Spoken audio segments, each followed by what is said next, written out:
ఇదే అర్థం కాని వాళ్లకు అర్థమయ్యేట్టుగా చెప్పడం.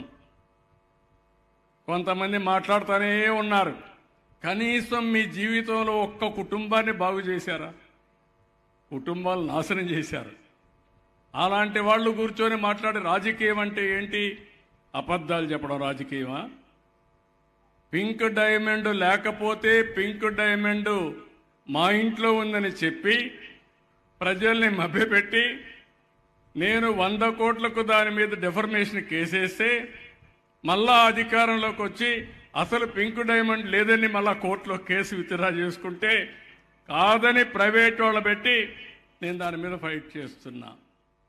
అదే మాదిరిగా బాబాయిని గొడ్డలతో లేపేసి గుండెపోటును నా మీద వేసేసి ఓట్లు సంపాదించుకొని తర్వాత ఎవరైతే చెల్లిని వాళ్ళు అడిగిన వాళ్ళందరినీ తప్పుడు కేసులు పెట్టి వేధించే పరిస్థితి రావడం చాలా సులభం. ఇలాంటి జీవితాలు బాగు చేయడం చాలా కష్టం. ఈ విషయం మీరు గుర్తుపెట్టుకోవాలి. సాక్షుల్ని తారుమారు చేసేయడం, చంపేయడం. ఇప్పటికే 6 మంది పోయారు. మీరు కూడా కొండవాళ్ళు ఒకటి గుర్తుపెట్టుకోవాలి.